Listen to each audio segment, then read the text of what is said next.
अस्सलाम वालेकुम dear students. आज का लेक्चर शुरू करते हैं। इस लेक्चर के अंदर हम फिजिक्स के न्यूमेरिकल हल करेंगे 21.6 से लेकर 21.10 तक। तो 21.6 की मैं स्टेटमेंट आपके सामने पढ़ता हूँ। If uranium 233 decays twice by alpha emission, what is the resulting isotope. तो इस क्वेश्चन के अंदर आपसे डियर स्टूडेंट्स पूछा जा रहा है कि यूरेनियम 233 दो बार डिके होता है, यानी दो बार अल्फ़ा पार्टिकल्स या अल्फ़ा रेडिएशन इमिट करता है। तो दो बार अल्फ़ा पार्टिकल इमिट होने के बाद जो नया आइसोटोप बनेगा वो कौन सा होगा। तो बढ़ते हैं इसके सॉल्यूशन की तरफ। तो सबसे पहले यहाँ आप ये देख रहे हैं कि रिजल्टिंग आइसोटोप आपने मालूम करना है, जबकि uranium 233 is decade twice by alpha emission. तो ये हम इस रिएक्शन की इक्वेशन लिख लेते हैं। Uranium 233 when decays, let's suppose new element is x. फ़र्ज़ करें कि जब यूरेनियम 233 डिके होता है और अल्फ़ा पार्टिकल इमिट करता है, हीलियम को अल्फ़ा पार्टिकल भी कहते हैं, अल्फ़ा पार्टिकल इमिट करता है, तो फ़र्ज़ करें कि एक नया एलिमेंट एक्स बन जाता है। तो आपको ये भी पता है कि जब कोई आइसोटोप अल्फ़ा पार्टिकल इमिट करता है तो उसके मास नंबर में 4 की कमी हो जाती है। यहाँ देखें 233 था तो 4 कमी हो गई, 229 रह गया, और उसके एटॉमिक नंबर में 2 की कमी हो जाती है। ये देखें एटॉमिक नंबर 90 हो गया, जो नया आइसोटोप वजूद में आया, तो ये अल्फ़ा पार्टिकल इमिट हो गया। तो ये फर्स्ट इमिशन की इक्वेशन है। जब second time alpha particle emit होगा एंड आफ्टर सेकेंड इमिशन, तो इक्वेशन हमारे पास ये आ जाएगी कि फ़र्ज़ करें वो एलिमेंट x जो कि 229 एंड 90 है, वो अल्फ़ा पार्टिकल यानी हीलियम को इमिट करेगा, तो उसके मास नंबर में 4 कमी हो जाएगी, यानी 229 में से 4 कम करें तो 225 रह जाएगा। तो इसी तरह एटॉमिक नंबर में 2 की कमी हो जाएगी। x एलिमेंट का एटॉमिक नंबर 90 था, तो रिजल्टिंग एलिमेंट का एटॉमिक नंबर 88 हो जाएगा और ये अल्फ़ा पार्टिकल इमिट हो गया।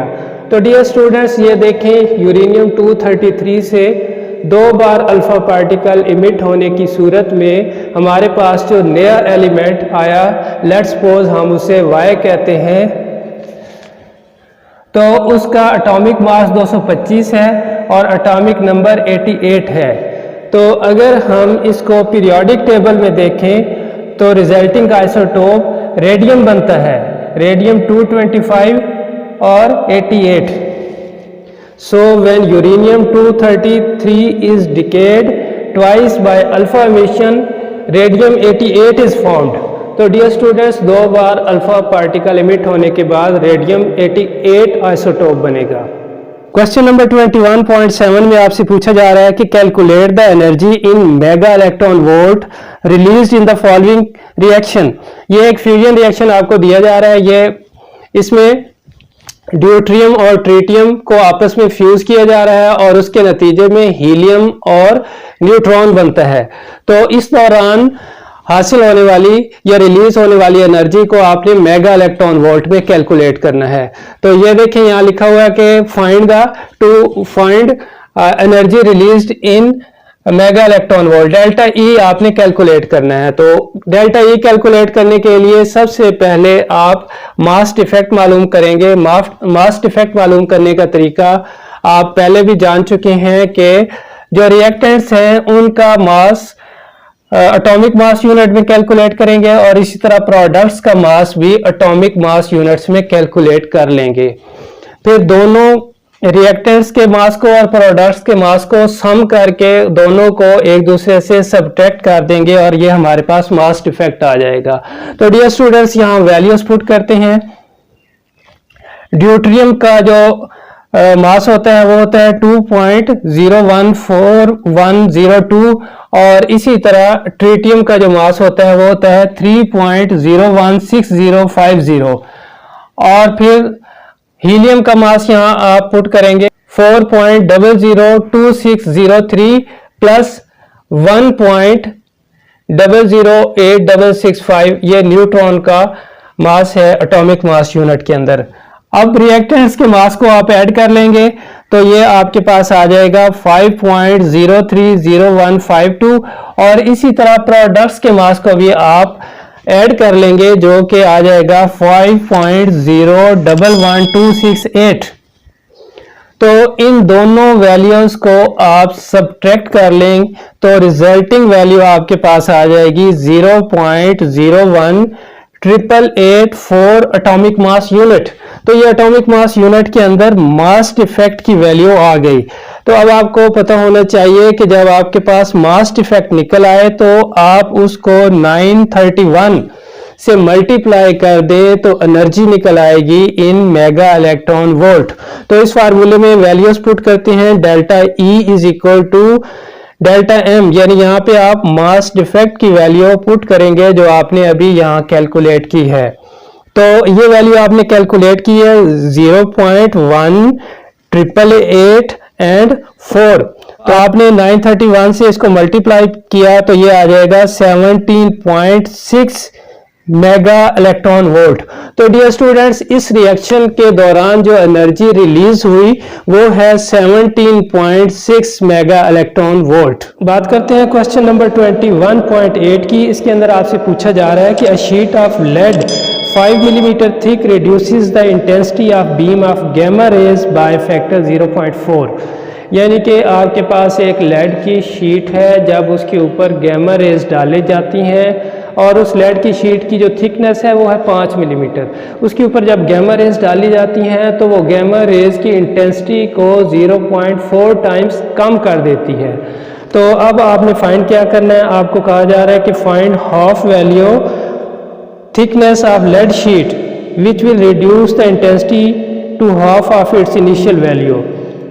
और आपको कहा जा रहा है कि एक ऐसी लेड शीट की हमें थिकनेस बताएं जो कि गैमा रेज की इंटेंसिटी को हाफ कर दे।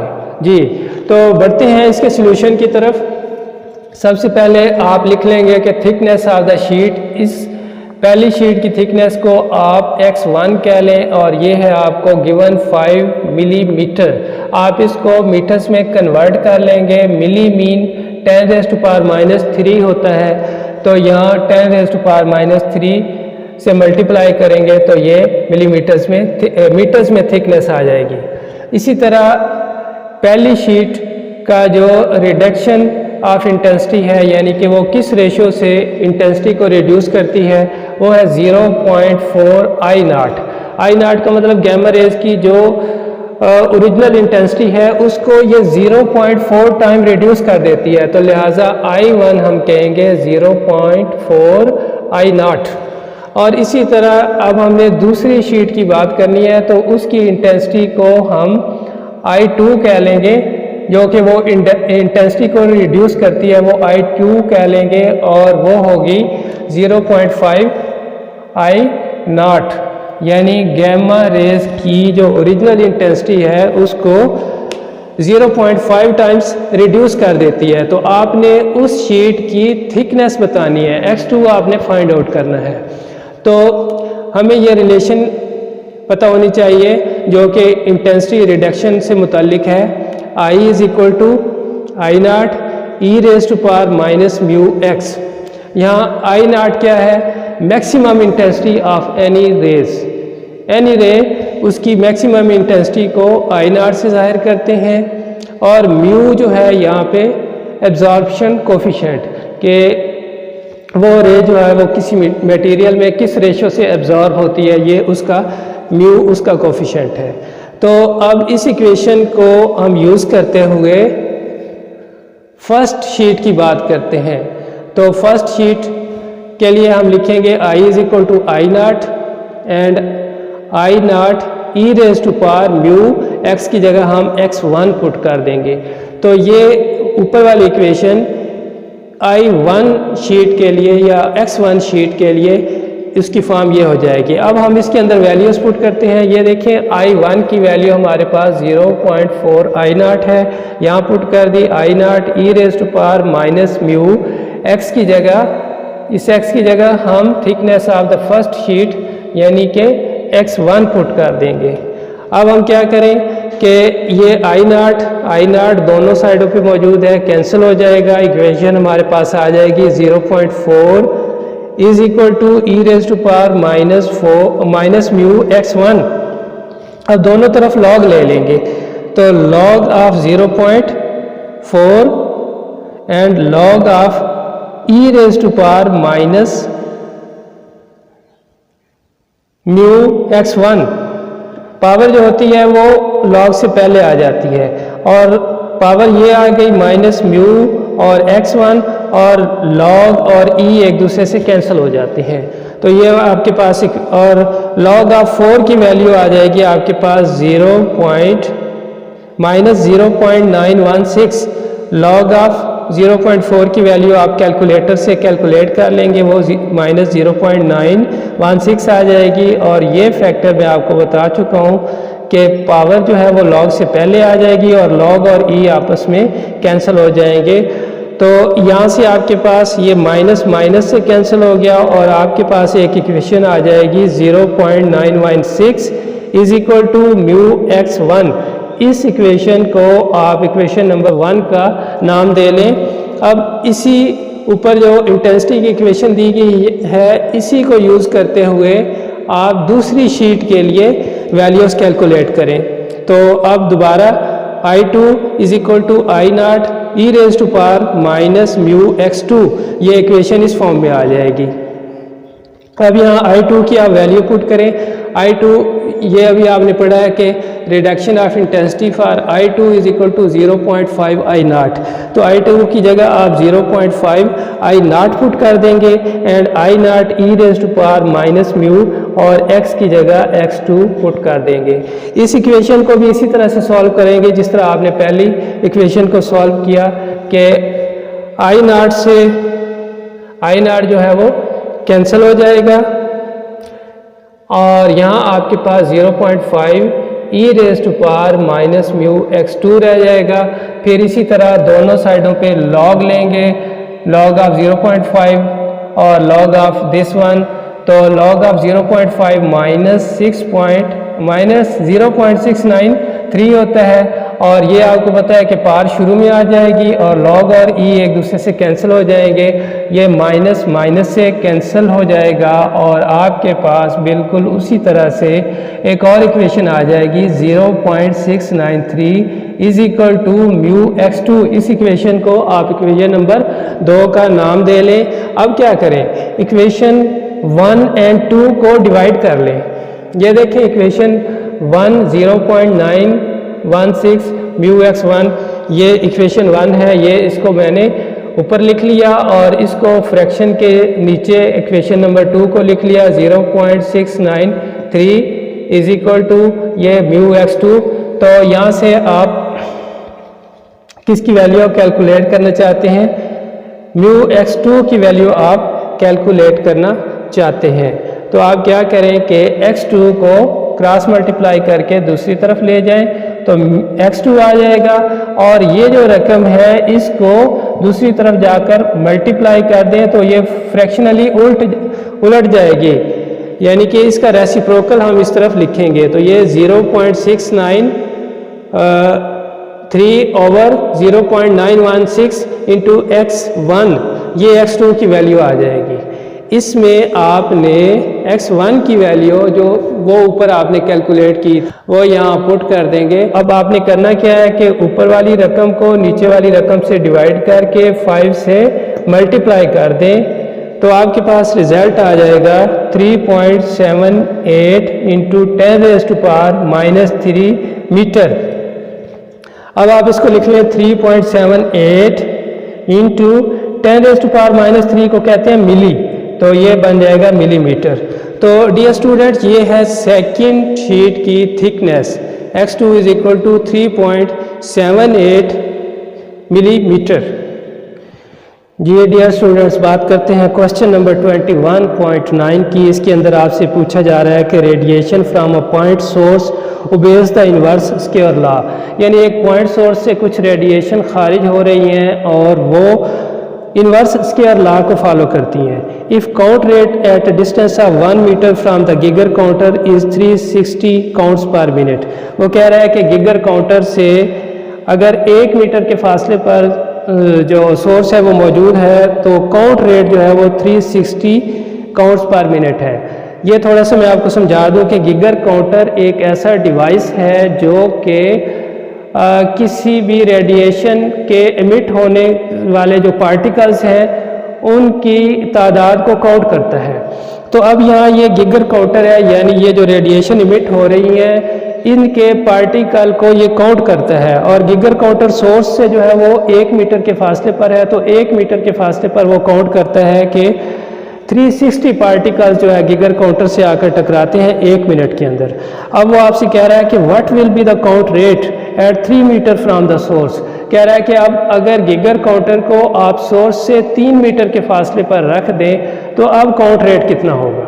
जी ये है क्वेश्चन, तो आइए इसको हल करते हैं। ये देखिए मैंने कुछ डाटा इसी क्वेश्चन से लिया है तो आपके सामने लिख दिया है। Count rate at a distance of 1 metre, 1 metre के फासले पर जो काउंट रेट है, काउंट रेट इंटेंसिटी के ही बराबर होता है, तो इसलिए मैंने इसको I1 कह लिया है और वो है 360 काउंट्स पर मिनट, यानी 1 मिनट में 360 पार्टिकल्स जो है गिगर काउंटर के ऊपर आकर गिरते हैं। तो डिस्टेंस कितना है 1 मीटर, तो डिस्टेंस को आप R1 कह लेंगे पहली सूरत में। तो दूसरी सूरत में जब डिस्टेंस यानी कि सोर्स और गिगर काउंटर के दरमियान डिस्टेंस जो है वो 3 मीटर का है तो उसको हम R2 कह लेंगे और वो है 3 मीटर। तो वो कह रहा है कि count rate at the distance of 3 metre, 3 metre के फासले पर जब आप सोर्स से काउंटर को रखेंगे तो उस वक्त उसका काउंट रेट यानी I2 क्या होगा।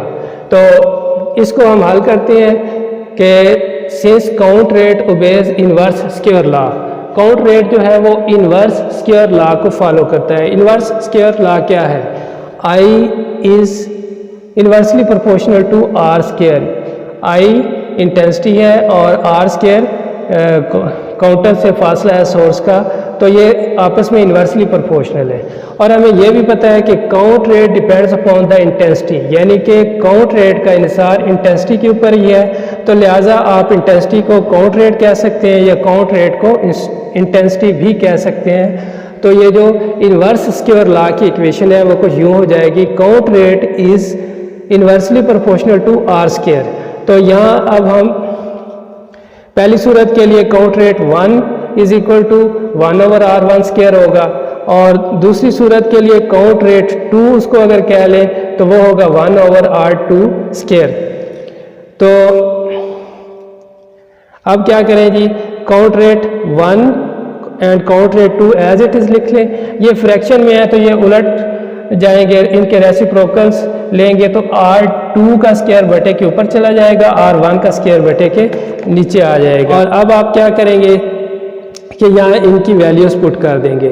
काउंट रेट 1, ये देखें काउंट रेट 1 की वैल्यू, ये आपने I1 की वैल्यू 360 दी हुई है, तो ये 360 यहाँ पुट करेंगे। I2 यानी काउंट रेट 2 आपने मालूम करना है और R2 स्क्वायर, R2 स्क्वायर, तो R2 आपके पास कितना है, ये वाला 3 मीटर। R2 आपके पास कितना है 3 मीटर, यानी दूसरी सूरत में गिगर मोलर काउंटर का जो सोर्स से डिस्टेंस है वो 3 मीटर है और पहली सूरत में R1 जो है वो 1 है। तो यहाँ से आप I2 कैलकुलेट करना चाहते हैं तो I2 को आप क्रॉस मल्टीप्लाई करके दूसरी तरफ ले जाएं और ये चीज़ें दूसरी तरफ जाकर मल्टीप्लाई होंगी और इसका रेसिप्रोकल दूसरी तरफ जाकर मल्टीप्लाई होगा। 1/1 का स्क्वायर ओवर 3 का स्क्वायर मल्टीप्लाई होगा। ये देखें 360 1 स्क्वायर ओवर 3 स्क्वायर, तो इसको हल कर लें 1/9 इंटू 360, तो ये कैंसिल होने के बाद 40 काउंट्स पर मिनट आपके पास रिजल्ट आ जाएगा।